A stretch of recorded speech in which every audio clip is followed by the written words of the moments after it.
आज का एपिसोड शुरू होता है एक इमोशनल लहर के साथ। हेमंत ने नो के राज का खुलासा कर दिया है और उसके पास है असली सबूत।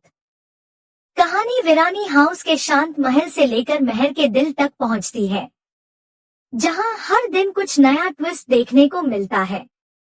मिताली की तबीयत कुछ दिनों से ठीक नहीं चल रही थी। घर में सब चिंतित था, हर कोई अपनी तरफ से उसकी देखभाल करने की कोशिश कर रहा था, लेकिन रोज के काम और जिम्मेदारियों के बीच यूज पूरा समय देना मुश्किल था। तभी परी ने एक नया आइडिया दिया। क्यों ना नो आंटी कुछ दिन यही रुक जाए, वो मिताली की एक से देखभाल कर पाएंगी।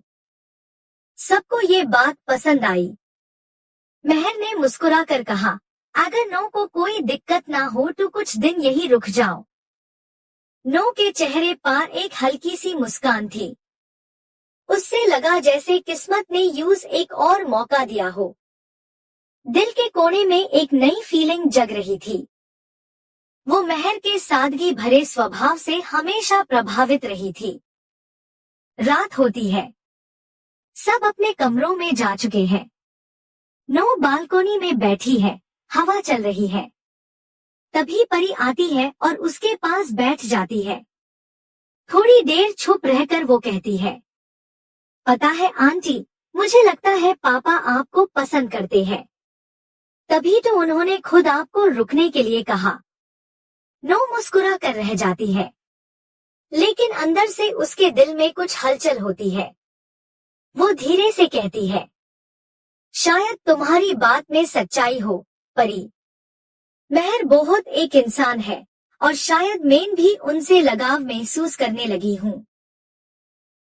परी के चेहरे पर खुशी थी। यूज लगा जैसे उसका प्लान काम कर रहा हो। मैं चाहती हूँ कि पापा दोबारा मुस्कुराए, और मुझे लगता है आंटी आप हाय वो इंसान है। दोनों के बीच ये दिल छू लेने वाली बात चलती रही, पर उन्हें पता नहीं था कोई इनकी बात सुन रहा था। हेमंत, वो वहां से गुजर रहा था और उसने उनकी कुछ बातें सुन ली। अगली सुबह हेमंत बेचैन था। उससे लगा अगर ये बात घर में फैली तो गलतफहमियां बढ़ जाएंगी। अंत में उसने महर को सब बताने का फैसला लिया। उसने महर के सामने एक वीडियो रखा, जिसमें नो और परी की बातें रिकॉर्ड हो गई थी। वीडियो देखकर महर कुछ पल के लिए शॉक हो गया। वो चुप था, समझ नहीं पा रहा था क्या कहे।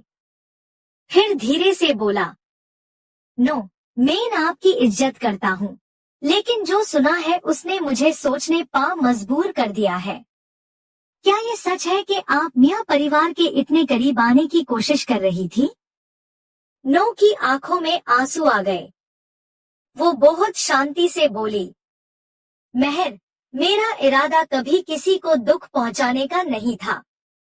मैं सिर्फ आप और मिताली की मदद करना चाहती थी। शायद मियां जज्बात कुछ ज्यादा बढ़ गए, लेकिन मेरा दिल साफ था। महर ने कुछ पल चुप रहकर कहा, मैं जानता हूँ नो, पर अभी मिताली की सेहत हमारी प्रायोरिटी है। बाकी सब बातें वक्त पे छोड़ देते हैं। परी को अपनी गलती का एहसास हुआ। वो रो पड़ती है और नो से माफी मांगती है। नो यूज गेल लगाकर कहती है, तुम्हारा इरादा अच्छा था, बस तरीका गलत था। घर में तभी एक और ट्विस्ट आता है। मिताली अचानक गायब हो जाती है। सब उसकी तलाश में लग जाते हैं। महर, नो, परी सब चिंतित है। नो कहती है, मिताली बहुत आहट है महर, जो कुछ उसने सुना उससे उसका दिल टूट गया है।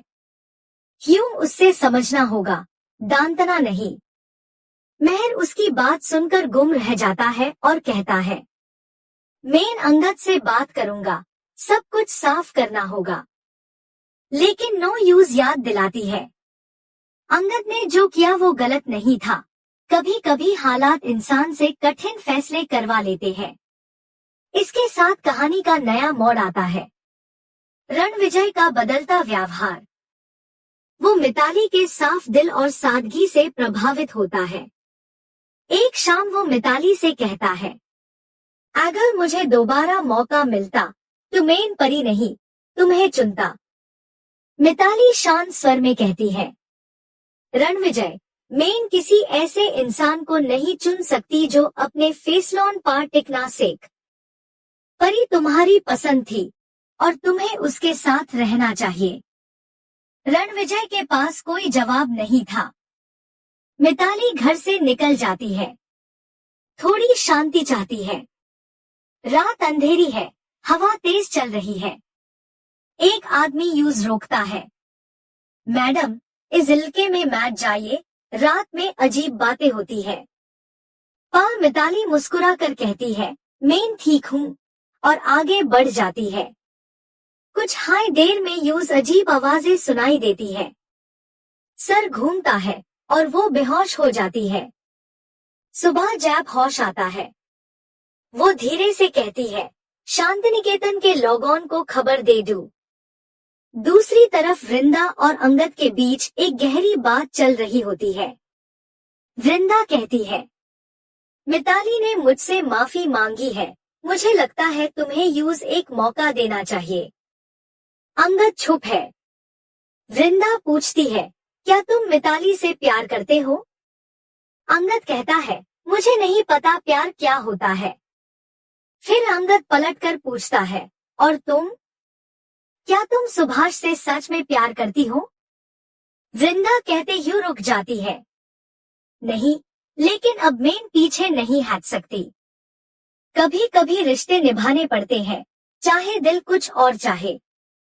वो कहती है, तुम मिताली से शादी कर लो। अंगद कहता है, मैं शादी करूंगा, पर सिर्फ तुम्हारे कहने पर। मैं मिताली का सम्मान करूंगा, पर प्यार नहीं कर पाऊंगा। वृंदा की आंखों में आंसू आ जाते हैं और वो चुपचाप चली जाती है। घर में सब मिताली को लेकर परेशान है। तभी तुलसी को एक अननोन नंबर से कॉल आता है। क्या आप मिताली के परिवार से हैं?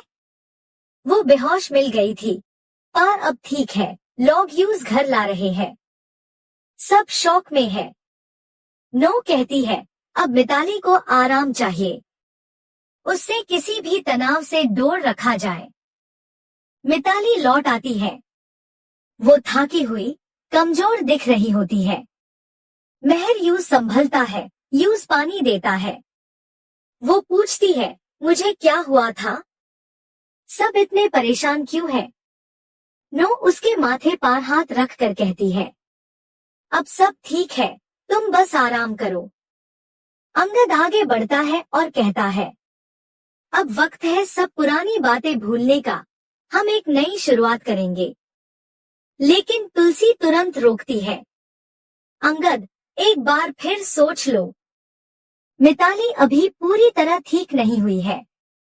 मिताली पानी का ग्लास लेती है और उसका चेहरा अचानक बादल जाता है, आंखों में अजीब सा डर। सब हैरान है।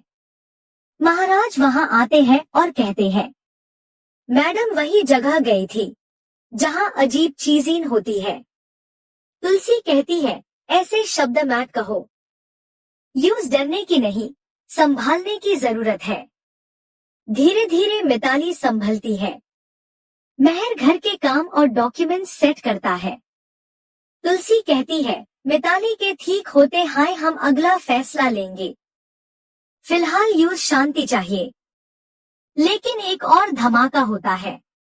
महर कहता है, मैंने फैसला किया है, हमारा पुश्तैनी घर अब परी के नाम होगा।